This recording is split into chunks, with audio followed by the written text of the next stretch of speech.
Seja bem-vindo ao canal do Centro Espírita André Luiz de Uibaí.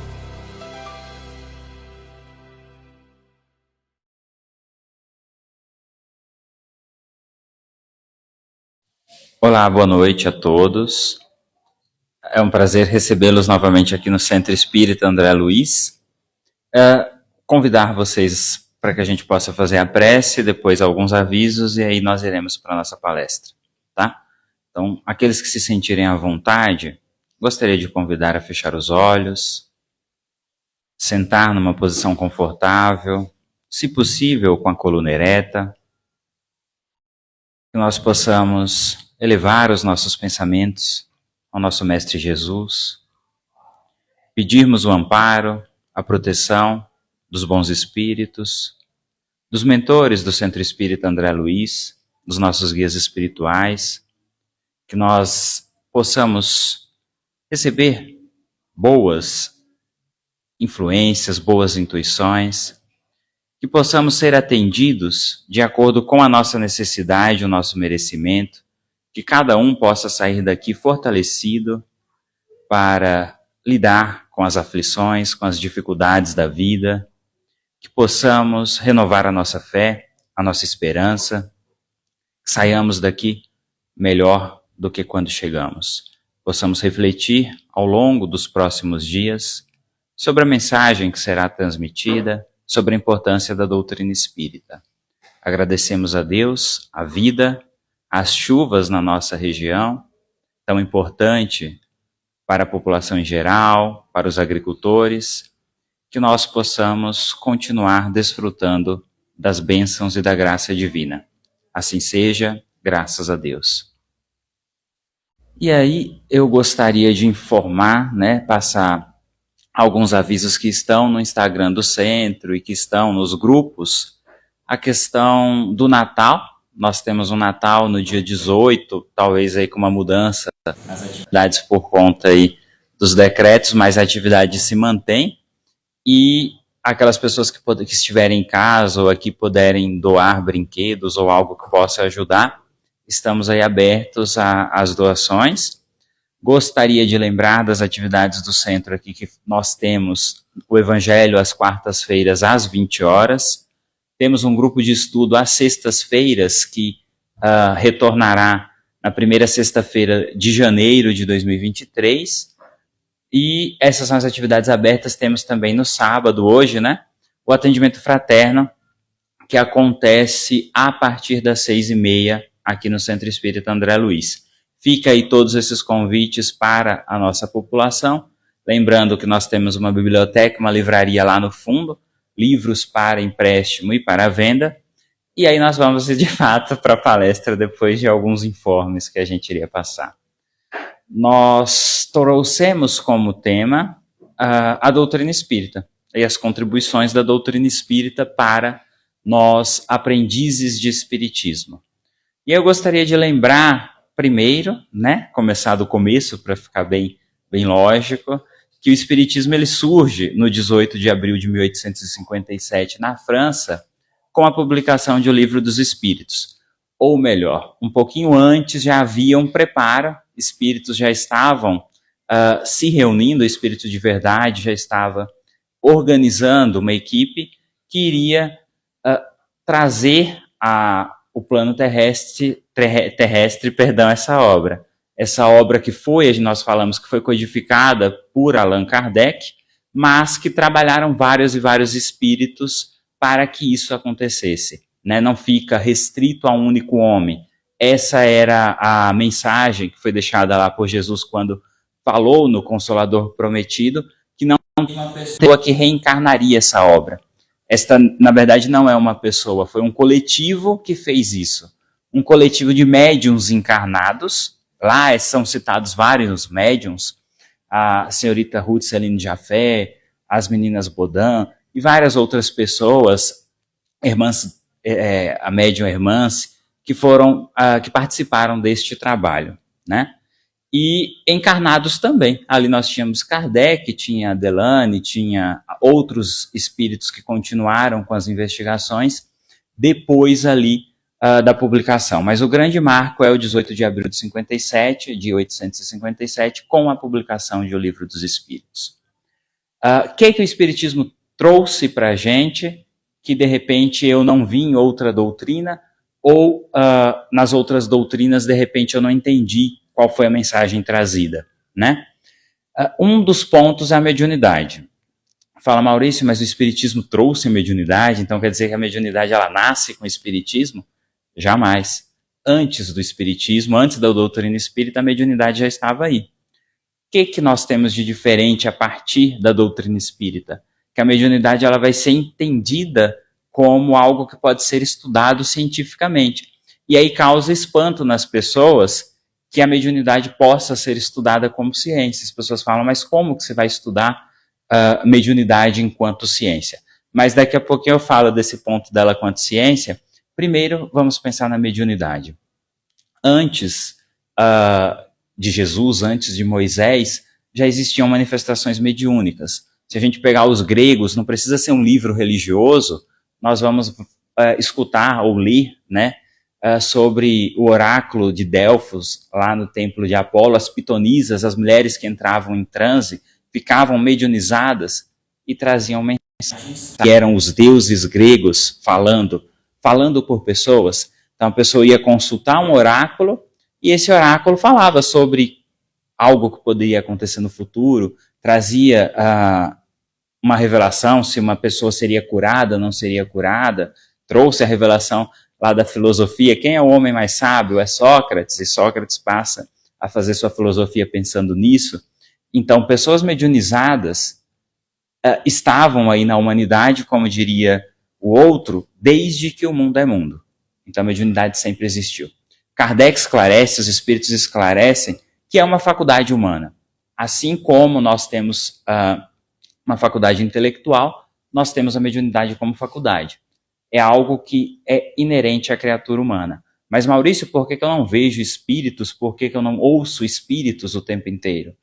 E aí, sim, com o espiritismo vem também o esclarecimento de que existem médios ostensivos e médios que não são ostensivos. Mas todos são médiuns, né? Para a doutrina espírita, todas as pessoas são médiuns. Algumas irão conseguir perceber os espíritos, ver, escutar. Outras vão ficar na questão da intuição, do pressentimento, e aí quando a intuição é pressentimento, na maioria das vezes eu penso que sou só eu mesmo. E aí eu precisaria de, sei lá, ter contato com o espírito, de vê-lo. Mas a gente já começa a entender então que a mediunidade esteve presente, está presente, que ela é uma faculdade inerente a todos nós e que o espiritismo não inventou a mediunidade. Mas teria ele contribuído de que maneira? Permitindo que hoje nós possamos falar sobre a mediunidade. Mas não permitem? Muitas das nossas outras irmãs religiões não têm permitido. Eles sabem que acontece, eles sabem que existe a mediunidade, mas não pode ser comentado. Então, às vezes, o líder de determinada religião, isso não seria falar mal, mas falar mesmo sobre os fatos, não aceita. Ou falar, se é uma comunicação, essa comunicação é em nome do demônio, ela é em nome de Satã. Um espírito bom não pode se comunicar. Só quem se comunica são espíritos que estão voltados para o mal. E aí a gente vê que na doutrina espírita, e aí cabe a outras também, na Umbanda, no Candomblé, nós vamos ver, por exemplo, que espíritos que se comunicam não necessariamente seriam anjos ou demônios. São espíritos como nós, porém que estão nesse momento sem o corpo físico, que não tem um invólucro carnal nesse momento, mas que são espíritos. Espíritos que estão em diversos níveis evolutivos. E aí outra questão importante. Se é possível eu me comunicar com os espíritos, se existe a mediunidade, é possível me comunicar com os espíritos. Então, uma questão é a mediunidade, a outra é, nós podemos nos comunicar. A comunicação, ela não acontece no momento que eu quero. E aí, muitas pessoas que foram fazer ciência com espiritismo não tiveram bons resultados, porque eles pensaram que era chegar aqui e falar, o espírito, vem que nós queremos saber se você existe ou não. E o espírito não vinha. E aí os cientistas ficavam ali loucos, isso não existe. Por quê? Chico, aqui no Brasil, avisa que as ligações elas acontecem de lá para cá, não é daqui para lá. Então, quando Kardec esteve, você poderia falar, Maurício, mas Kardec evocava espíritos. Ele sentava lá com um grupo parisiense e fazia evocações.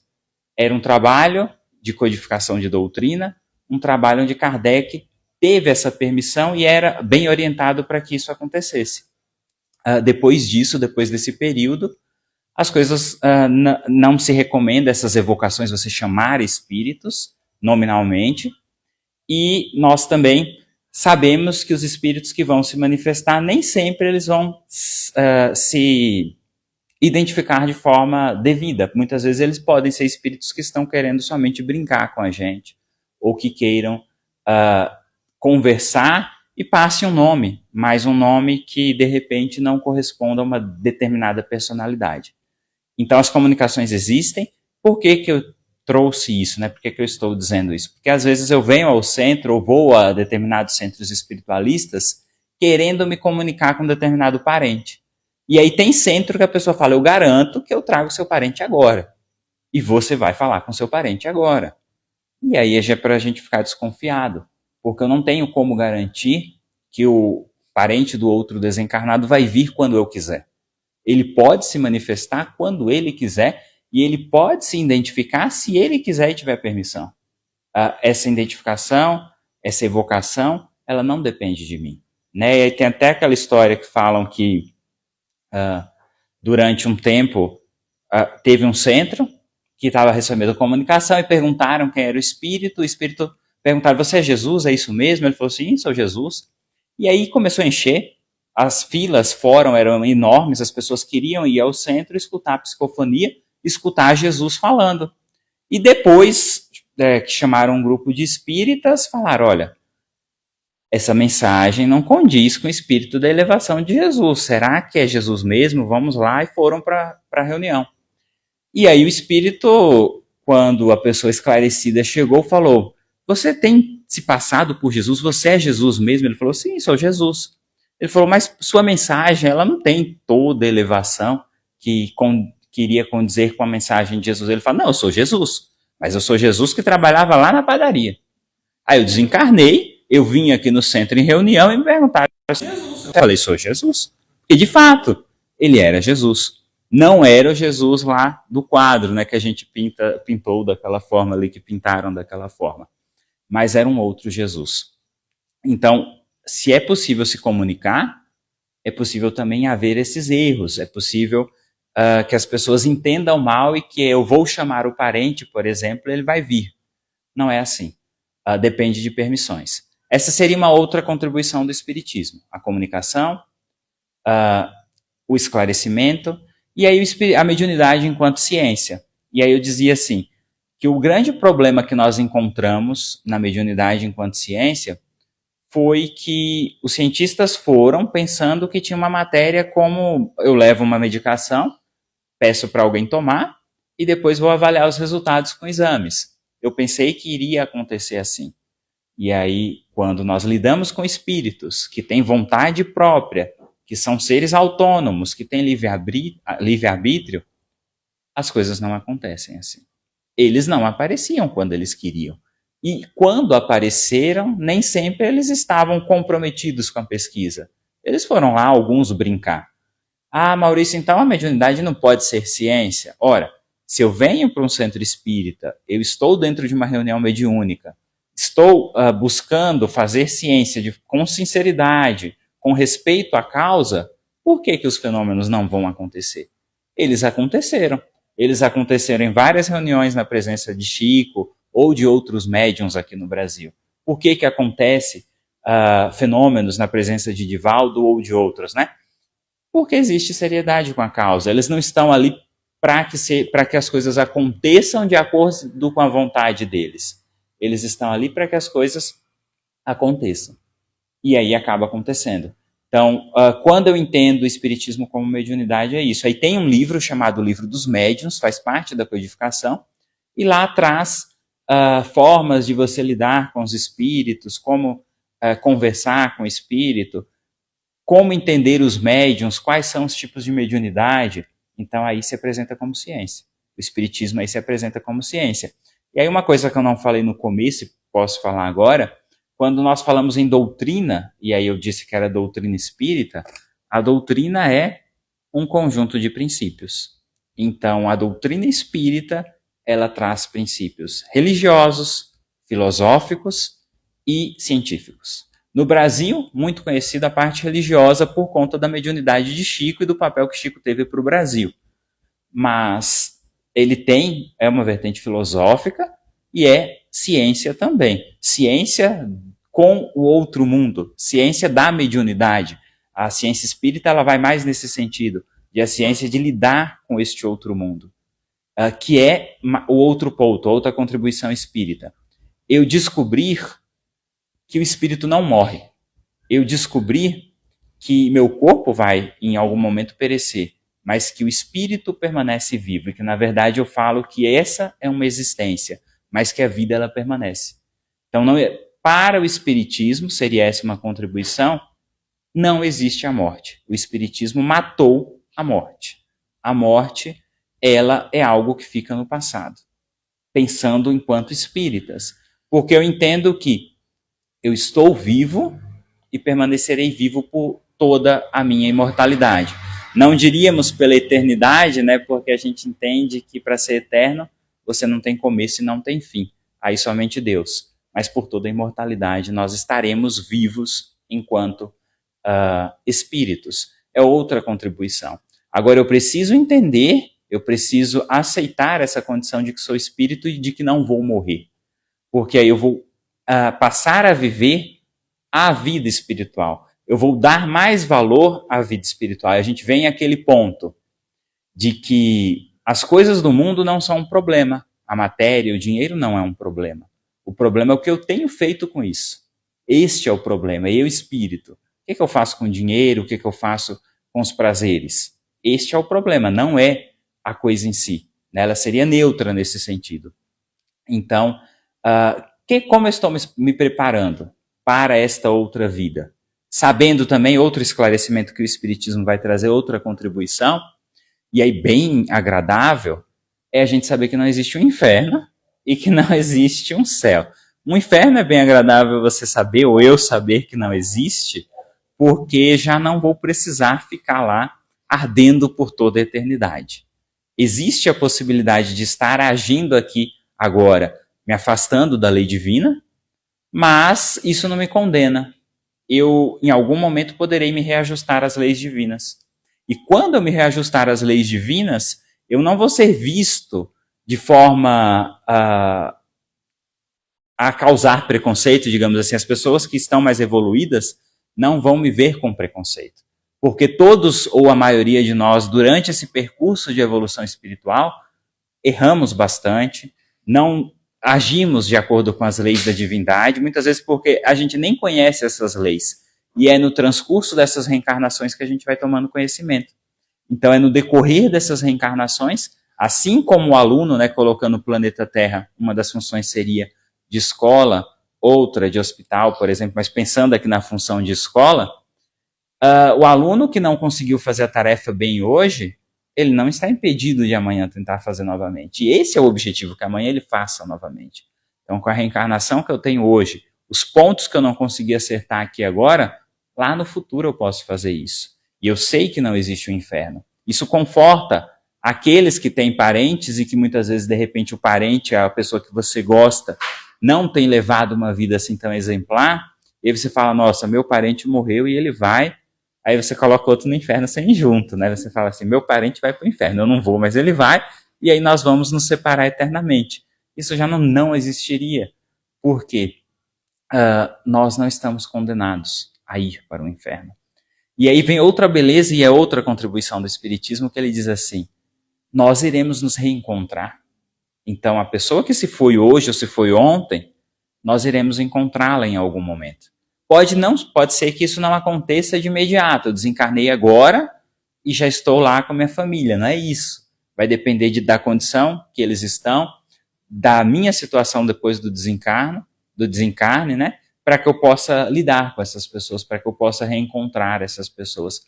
Mas o Espiritismo traz esse conforto de que, sim, existindo vida após a morte, sendo Deus justiça, todos os espíritos, todas as pessoas terão salvação. Todas as pessoas poderão se reajustar no seu caminho. E aí nós poderemos, então, nos reencontrar. Essa eu acho que é bastante interessante. Saber que as pessoas que eu gosto, as pessoas que estão, que conviveram comigo ou que convivem, poderão continuar comigo. Seriam também contribuições, a gente poderia colocar assim, do Espiritismo, afinidades ou simpatias e antipatias que nós temos aqui na Terra. Algumas pessoas que nós encontramos e nós falamos, nossa, essa pessoa parece que eu convivo com essa pessoa há muito tempo porque existe aqui afinidade. Ou aquela outra que convive com você desde que você nasceu, você fala, essa daqui erraram o endereço. Não era para ter jogado aqui, era para ter mandado lá para outro endereço, erraram. E aí o Espiritismo fala, não, às vezes você está próximo da pessoa que tem essas dificuldades, que vocês não lidam bem, justamente tentando reparar mal entendidos do passado, tentando reajustar algumas situações que ficaram em aberto. E aí nós viemos mais uma vez com uma contribuição da doutrina. Outra contribuição, o combate ao materialismo. Existe até uma questão lá em O Livro dos Espíritos, a questão de número 799, que se pergunta sobre a questão do materialismo. E aí ele diz, o Espiritismo veio com o objetivo, um dos objetivos de destruir o materialismo.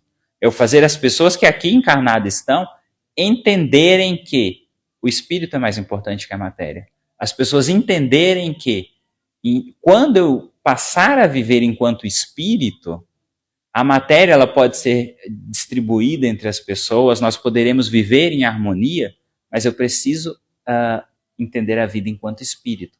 Porque enquanto nós estivermos aqui acreditando, relutando que a matéria é o mais importante, nós vamos ainda viver em um mundo onde as pessoas estão voltadas para o ódio, para a ambição, para a avareza, e aí vai deixando o momento espiritual sempre para depois. Outra contribuição e beleza que o Espiritismo traz é pensar que os espíritos foram criados em condição de igualdade, simples e ignorantes. Então eu quero dizer assim, você que nasceu aqui na cidade de Uibaí, ou na cidade de quem estiver assistindo aí, tenha nascido, não é melhor e nem pior do que alguém que nasceu na África, no Japão, nos Estados Unidos, na Alemanha, enfim, em outro país. Não existe aqui ser melhor porque nasci em tal país. Não existe aqui a ideia de que sou melhor porque eu sou branco e você é negro, então eu sou melhor que você. Não existe aqui a ideia de que eu sou melhor porque eu sou do sexo masculino e você é do feminino. Não existe a ideia de que eu sou melhor porque eu sou heterossexual e você é homossexual.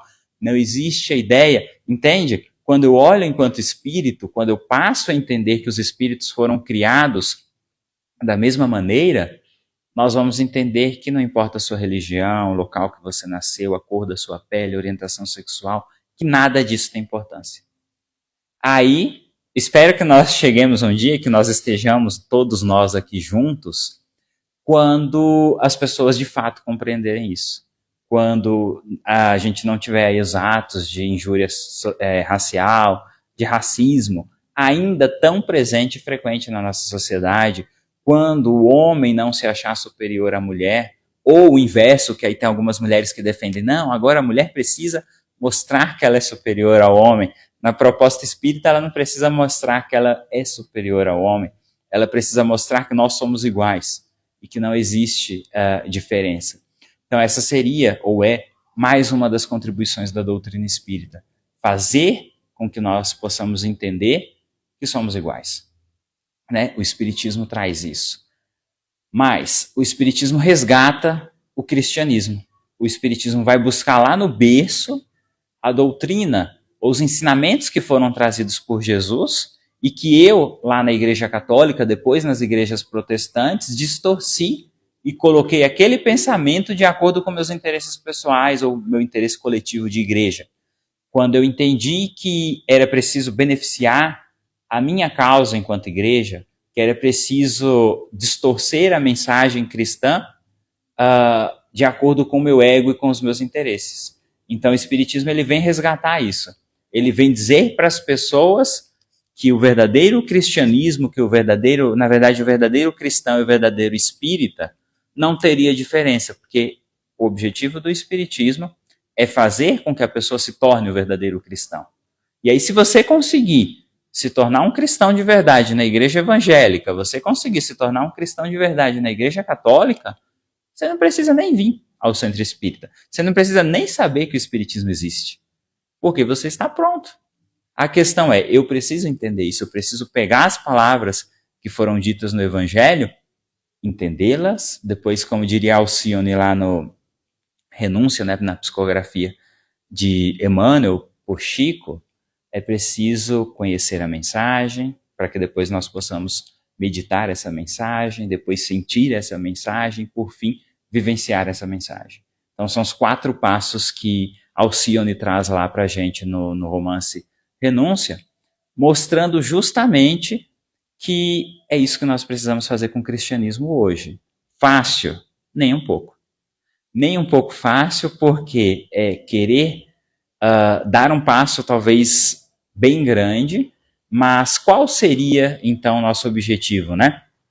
Andar, não permanecer parado, fazer hoje o que eu posso fazer hoje. O que Maurício tem condições de fazer hoje enquanto espírito? O que eu posso melhorar em relação a ontem?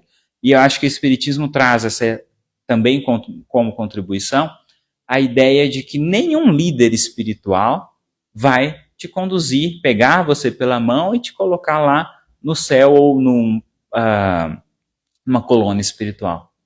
Isso depende de você. Os líderes espirituais, os médiuns que passaram aqui, exemplos em várias religiões, uma Madre Teresa, uma Irmã Dulce, uma Mahatma Gandhi, um Dalai Lama, enfim, vários líderes religiosos, ele não vai te pegar pela mão e levar para uma colônia espiritual. Ele vai te passar uma mensagem, ele vai te esclarecer, vai trazer conhecimento e você vai fazer esse caminho. Você vai percorrer esse caminho. Então o Espiritismo traz uma ideia que aí não agrada. Ele traz algumas coisas que agradam, talvez a ideia da responsabilidade não agrada. E ele traz essa ideia de que eu devo ser responsável pela minha evolução espiritual. Não cabe ao outro a minha evolução espiritual. Eu não vou fazer barganhas como eu fiz no passado, trocando, se eu me tornar uma pessoa melhor, eu te dou isso, eu venho aqui no centro e ligo a cortina de LED ali atrás, e aí eu estou pagando essa troca. Isso não vai mais existir. Ele vai dizer, olha, a sua evolução espiritual depende de você. A responsabilidade pelo sucesso é sua, a responsabilidade pelo fracasso é sua. Maurício, mas eu vivi aqui na Terra com um monte de obsessores e eles me conduziram sempre para o caminho do mal. Eu até queria fazer o bem, mas os meus obsessores nunca deixaram. E aí você vê que às vezes o obsessor desanima e é você que puxa ele para falar, não, você está muito animadinho e você às vezes está mais desmotivado e sendo mais prejudicial para o obsessor do que ele para você. Então, por mais que existam obsessões, fascinações, subjugações, existe a nossa vontade, o nosso livre-arbítrio. No fundo, nós temos uma responsabilidade. Se o obsessor se instala, algo nós temos ali para ajustar. Em algum momento, a minha vontade entrou em ação ou deixou de entrar. E aí entra a minha responsabilidade, certo? E aí existirão momentos, é claro, em que eu já não tenho mais controle sobre isso. Então, essas são algumas das contribuições, entre muitas e muitas outras, que a gente pode pensar que a doutrina espírita trouxe para todos nós. Contribuições que veio com o objetivo de esclarecer as pessoas, que veio com o objetivo... me lembrei, tem uma questão de número 798 que pergunta assim, o Espiritismo seria, então, uma religião do futuro? Algo nesse sentido, as palavras não são essas. E aí, a resposta que nós temos é que o Espiritismo ele não vai ser a religião do futuro. E aí, Divaldo depois completa dizendo assim, o Espiritismo ele não é a religião do futuro, ele é o futuro das religiões. É as pessoas entenderem nas religiões irmãs que de repente eu possa estudar mediunidade, independente da igreja que eu tenha, que eu possa falar que existem espíritos e que isso não vai perder a beleza da religião que eu frequento. O Espiritismo vem com a proposta de trazer temas e debater temas e resgatar o cristianismo onde ele parece estar adormecido. Esse é o objetivo do Espiritismo. ele não veio aqui se tornar a religião do futuro. Ele não veio com a pretensão de converter pessoas. Eu quero encher o salão do Centro Espírita, quero que vocês, na próxima palestra, no próximo sábado, com o próximo palestrante, cada um traga 3 ou 4 pessoas, nós vamos convencer todo mundo a permanecer aqui no centro. Não é esse o objetivo da doutrina espírita. Nunca foi esse o objetivo da doutrina espírita. Se alguém assim entendeu, entendeu errado. O Espiritismo vem esclarecer se a pessoa dentro da religião dela, ela consegue ser o bom católico, o bom evangélico, ou bom budista, ou da religião que ele for, até o bom ateu, por que não? O ateu que é ético, que é digno, por que não? Porque o que nós queremos aqui são ações que condizem com as leis divinas. A gente não procura pessoas que tragam a camisa, sou espírita. E nunca vai ser esse o objetivo do espiritismo. E quando este for o objetivo, disserem para vocês que este é o objetivo, eu convido vocês a gente sair junto dos centros, porque não é esse o objetivo, né? Então essa é outra contribuição que a doutrina espírita traz, essa contribuição de que não estamos aqui para converter ninguém. Se eu conseguir, no final das contas, acreditar no que eu estou dizendo, se eu conseguir, no final das contas, me converter, ganhei a minha existência. Se o outro conseguir pensar comigo e ir junto, vamos juntos alegres. Agora não cabe a mim essa responsabilidade, e eu não devo ver também nas lideranças espíritas. Eu, por exemplo, sou um palestrante aqui do centro, acho que eu sou o que mais cito Divaldo, porque gosto bastante de Divaldo, porém sei que Divaldo é um ser humano, um espírito que está encarnado, que tem imperfeições e tem também, já alcançou um grau de maturidade e esclarecimento que talvez eu não tenha, mas isso não faz dele um Jesus. Isso faz de Divaldo um irmão que pode clarear o caminho, como Chico poderia, ou outra liderança poderia clarear o caminho para que nós possamos seguir essa luz. Mas tendo essa ideia, tendo essa dimensão de que ele não irá conduzir, não irá me conduzir ou não irá conduzir vocês, é para que nós tenhamos algumas referências. Dentre todas as contribuições, nós podemos pensar, né, nas consolações que o Chico trouxe. Hoje, menos frequente, mas existem centros, inclusive em Minas ainda tem, em outros lugares do Brasil, as mães que foram consoladas. Também é uma contribuição que o Espiritismo trouxe. Quantas mães não ficaram extremamente felizes por saber que os filhos não morreram? Ou crimes que foram solucionados, no caso de Chico, com Chico, nós temos questão de justiça. Nós temos juízes aceitando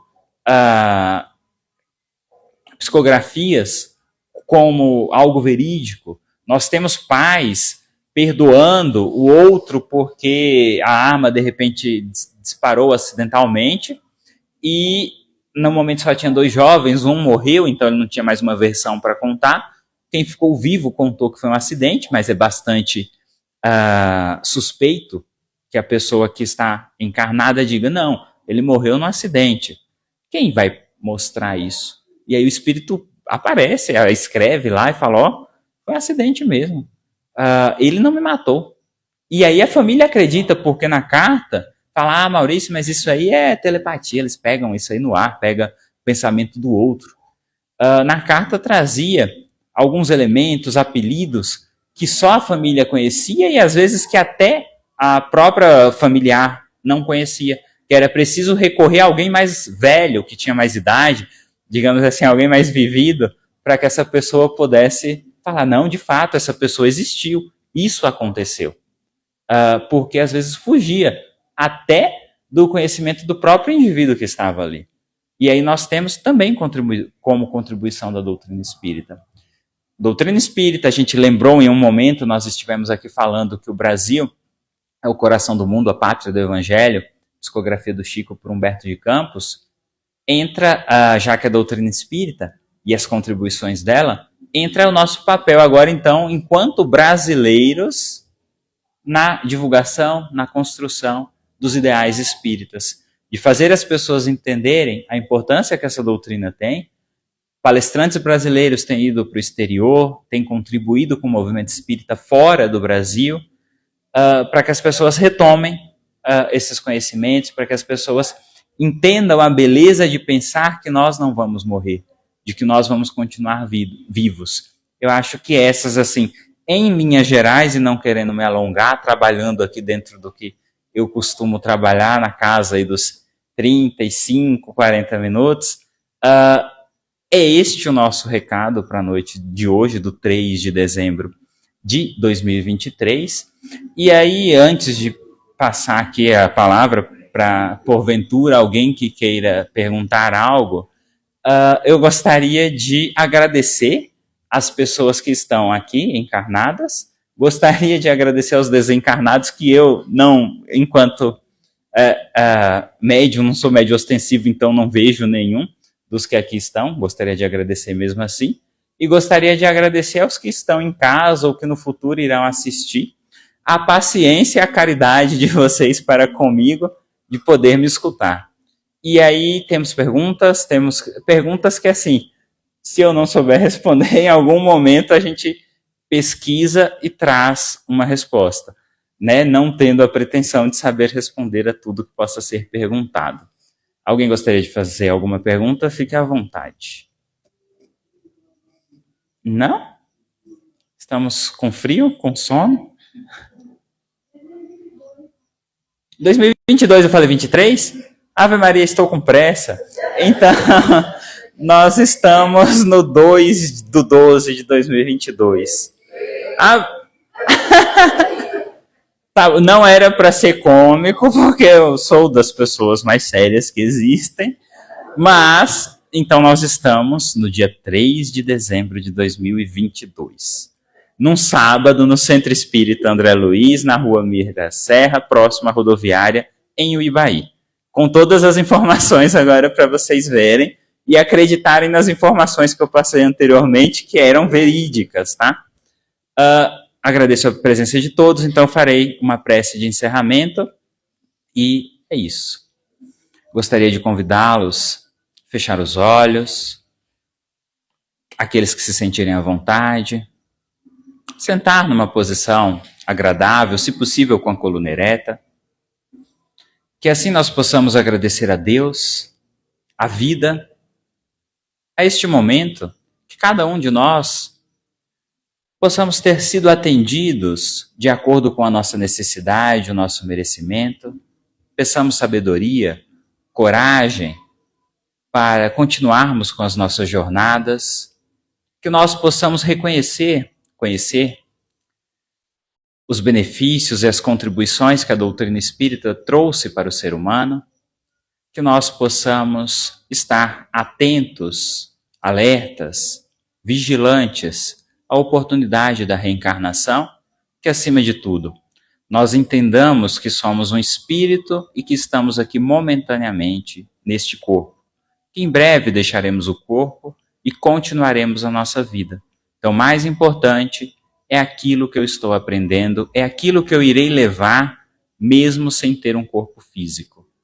Agradecemos as intuições e as influências dos bons espíritos, que nós possamos retornar para os nossos lares, mais fortalecidos, com fé e esperança renovada. Assim seja, graças a Deus.